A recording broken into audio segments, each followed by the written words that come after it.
મને ઉધરસ આવી ગઈ. આ ખાજો રાહી. હા એમ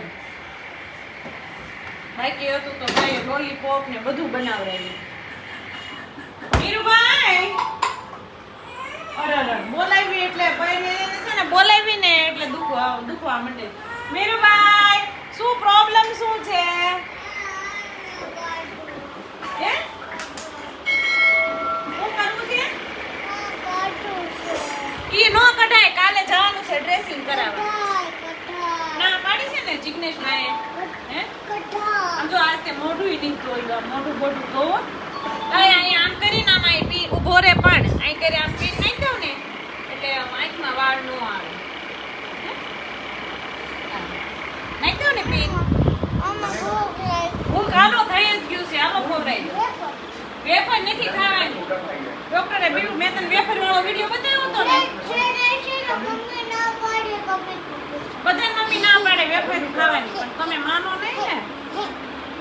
હાલો ભાઈ કાલ અમારે છેલ્લું પેપર છે પછી ભાઈને વેકેશન. પછી હજી તો એક જગ્યાએ જ વાગ્યું છે. હજી આ બધે પગ્યા એ બધે વાગવાનું બાકી છે કા?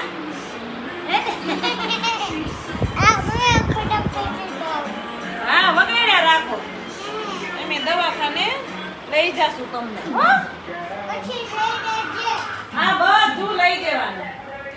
ચાલો બેન કેટલી બેન અહીંયા છેલ્લી રહી છે ને હું છે ને તીખારી બનાવી નાખું.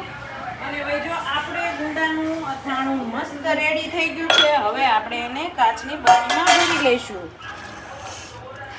કિલોનું બનાવ્યું હતું, આ બીજા કિલોનું એટલે 2 કિલોનું અથાણું આપણે થયું. કાચની બરણીમાં ભરવું છે મારે. બપોરે જ ભરવું હતું પણ મારી પાસે એકેય કાચની બરણી ખાલી હતી નહીં. એટલે હવે અત્યારે મને એમ કે બપોરે હું લઈ આવીશ પણ તડકો જેટલો હતો એટલે બપોરે હું કાંઈ લેવા ગઈ નહીં. આળસ આવી ગઈ એટલે આપણે એકાદી કાચની બરણી ખાલી કરી નાખશું ને પછી ભરશું. તમે પૂછતા હશો મારામાં આળસ ક્યાંથી આવી? અહીંથી આવી. આળસ મને બિલકુલ આળસ નથી. આટલા બધા ગાવડા મોટા ઘરનું કામ તમે આટલા બધા હે કેટલા આપણે 6 જણા છીએ. 6 જણાનું કામ એ આળસ હોય તો થાય. હું આમ ટાઈમ ટુ ટાઈમ કોઈ દી મારું કામનું મોડું થયું કેમ ન થાય? કેમ કે મને આળસ નથી.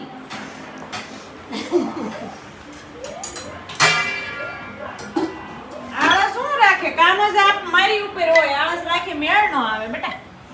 આળસ રાખવી તો હું નહીં વેલો પેલા હું 5 વાગ્યાનું અલાર્મ મૂક્યું એમ કે એવું